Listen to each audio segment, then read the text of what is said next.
Então, dando continuidade ao estudo do livro do perdão, no capítulo 6, perdoar aos seus pais.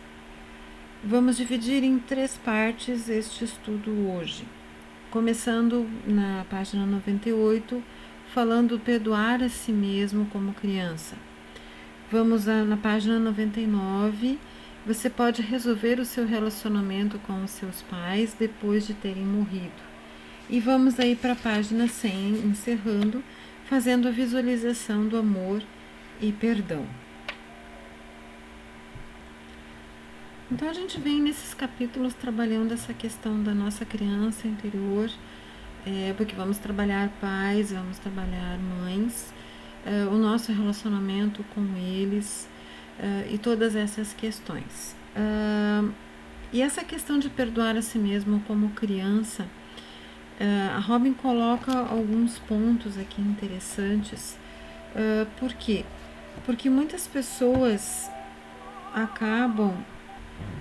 E uma coisa que ela fala nesse item aqui é o seguinte: não importa o que você fez quando criança, ou quão malvado você foi, você não mereceu o sofrimento, a raiva ou a humilhação. E acima de tudo, é importantíssimo saber e aceitar que não teve culpa de nenhum dos abusos. E depois ela vai estar colocando, que muitos pais faziam ou a questão de chantagem emocional, vamos dizer assim, ou falavam muito frases do tipo: se não fosse por você, eu e teu pai seríamos felizes. Então a criança muitas vezes cresceu ouvindo esse tipo de frase e acabou se colocando no papel de malvado. Aí eu fui o responsável, às vezes os pais separaram, eu fui responsável pela separação dos meus pais. Eu fui responsável por eles estarem infelizes, estarem juntos, mas estarem infelizes. Por quê? Porque isso foi, durante muito tempo, colocado e foi assimilado por essa criança. Então, o que ela diz que nós devemos nos perdoar, não importa o quão malvado a gente achou que era, nós devemos começar a trabalhar. Não sentir raiva pelaquela criança, não sentir raiva por esses sentimentos e muito menos pelos nossos pais por terem falado isso. Eles falaram porque eles não tinham ideia do que eles estavam falando. E às vezes a mãe falava, o pai falava isso num momento de ímpeto, numa raiva, num sentimento que às vezes nem parava e nem pensava o que estava fazendo.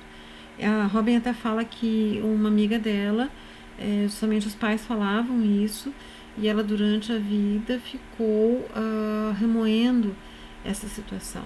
E depois, trabalhando essa questão do perdão, ela começou a organizar isso dentro dela, percebendo que ela não era a culpada pela infelicidade da mãe ou pela infelicidade do pai.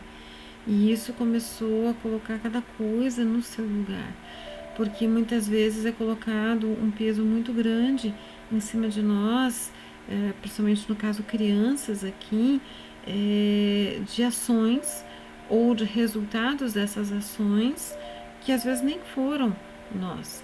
Na verdade, o que acontece é que nós precisamos achar um culpado em tudo isso. A grande maioria das pessoas não assume a sua própria responsabilidade em cima do ato que aconteceu. Precisamos achar que são terceiros responsáveis por aquilo, porque nós não nos olhamos. Nós acabamos não nos olhando em definitivo e dizer: não, eu realmente sou responsável por determinadas coisas e vou estar trabalhando isso. É muito mais fácil culpar a vizinha que olhou determinada coisa de mau jeito, ou o meu pai, ou a minha mãe, ou os meus filhos, ou a situação, ou o governo, ou a sociedade, ou enfim, ou porque está bom, ou porque está ruim. Então eu acabo justamente trocando, terceirizando essa culpa e não assumindo o que realmente me compete. E ao final desse item do perdoar a si mesmo como criança, como fazer? Ela começa a falar, porque é muito fácil Fácil não, né? A gente sabe que também é difícil enquanto eles estão encarnados, enquanto estão junto com a gente, que temos que, de repente, tirar esse bloqueio, ir lá e falar pessoalmente, pedir o perdão ou trabalhar essa questão do perdão. Então ela começa no finalzinho desse perdoar a si mesmo como criança. E se os pais, né, estiverem mortos, estiverem desencarnados, como que acontece, como que procede este perdão? Começo a me agoniar e ficar ruim, porque o tempo que eu desperdicei, que poderia ter feito antes e não realizar, e daí justamente que ela tenha deixa para o próximo título, né? Que é você pode resolver o seu relacionamento com os seus pais depois de terem morrido.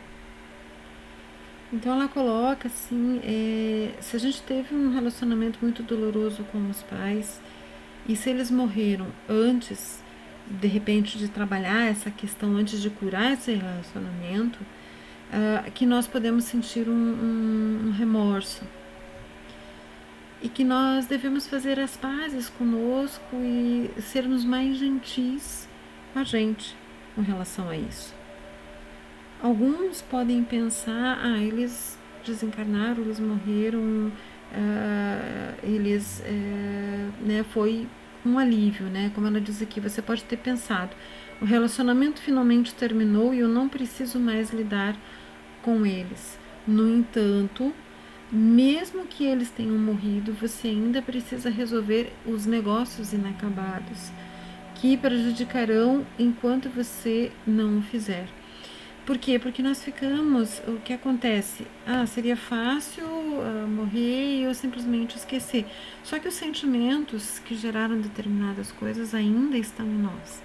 E às vezes uma situação ou um momento nos traz à tona todo aquilo que aconteceu lá atrás. Então, se foi algo relacionado aos nossos pais, e isso ficou como um negócio inacabado, como ela fala ali, a situação vai promover isso. E quando a situação promover, isso vai vir à tona e eu vou começar a me questionar, a olhar e perceber, dizer, puxa vida, mas eles estavam vivos e eu não tive a oportunidade.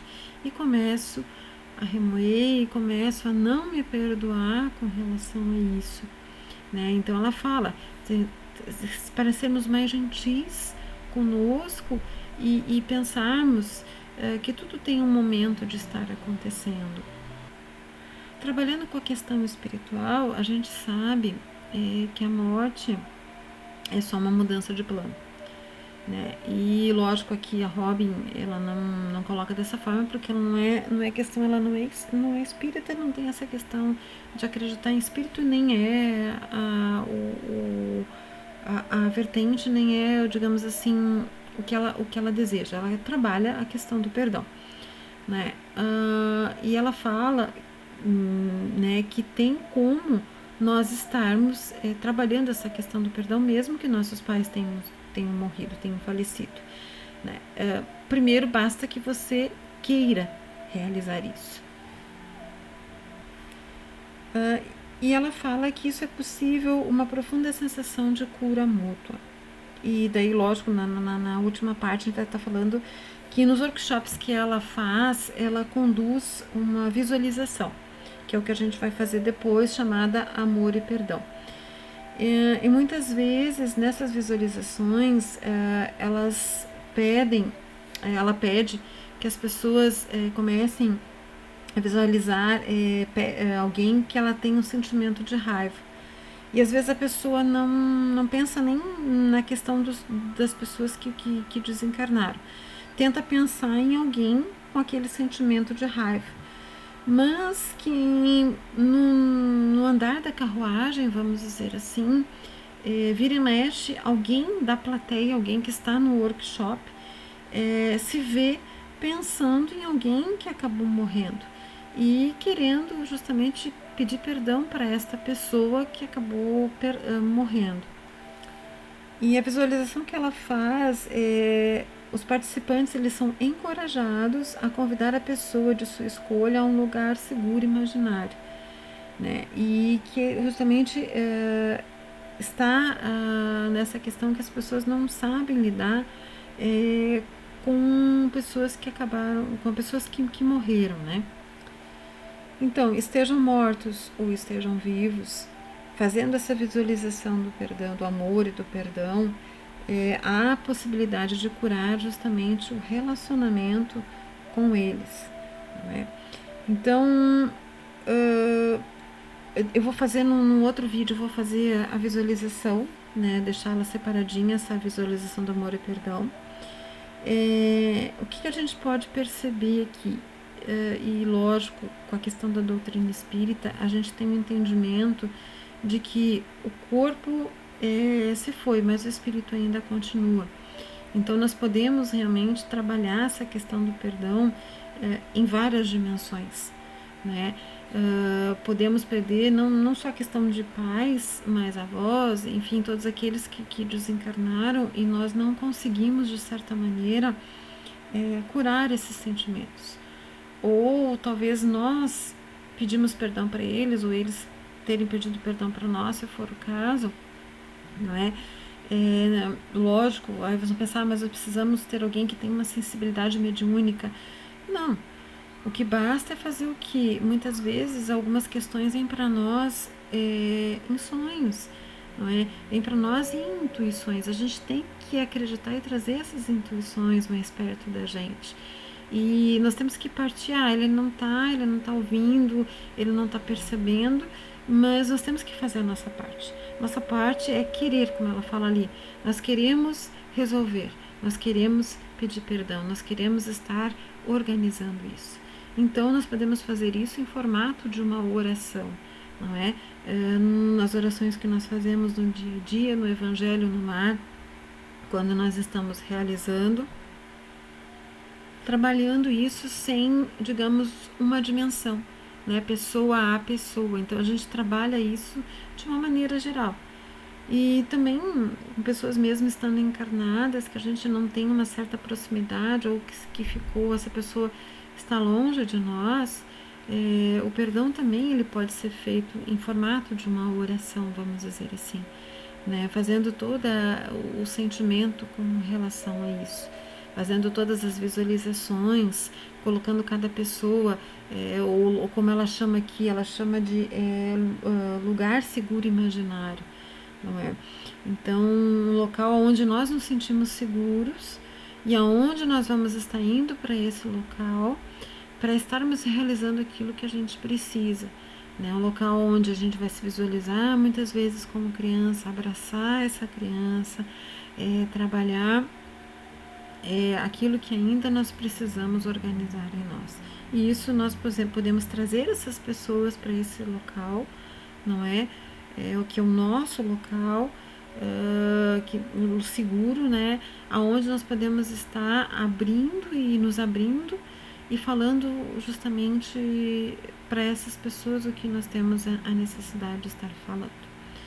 Vou estar gravando a outra parte para fazer a visualização, para não ficar, esse aqui não ficar muito comprido para nós. Então que possamos trabalhar essa questão de nos perdoarmos, né? Talvez olhar para trás e organizar algumas coisas no sentido, será que os nossos pais falaram determinadas coisas enquanto nós éramos pequenos e hoje nós somos a soma de tudo isso e às vezes nós falamos para os nossos filhos da mesma forma? Será que estamos agindo do mesmo jeito? E nos perdoarmos enquanto crianças, né? Trabalharmos essa raiva, trabalharmos essa angústia, trabalharmos este medo, e colocarmos cada coisa no seu lugar, né? Nos desculpando, né? Nos desculpando, sendo mais gentis para conosco, não é? E entendendo que cada um faz as coisas em determinados momentos, né? Que talvez acabe naquele instante nem percebendo, né? E às vezes depois que você, aquela história, né? Depois que você atira uma pedra, depois que você lança uma flecha, depois que você fala alguma coisa, né? A palavra depois de proferida, é difícil você, às vezes, desfazer isso. Então, às vezes é preferível você calar e falar quando realmente tem certeza daquilo que você está falando. Só que o que acontece é que às vezes a gente está tão carregado de energias, pode-se dizer, ou de coisas em volta, ou de pensamentos, enfim, que acaba não percebendo e simplesmente largando coisas que são indevidas. E às vezes se faz isso na frente de quem talvez não mereça naquele momento estar escutando, e às vezes essa pessoa escuta e acaba assimilando aquilo para ela, principalmente na questão das crianças. Até daqui a pouquinho.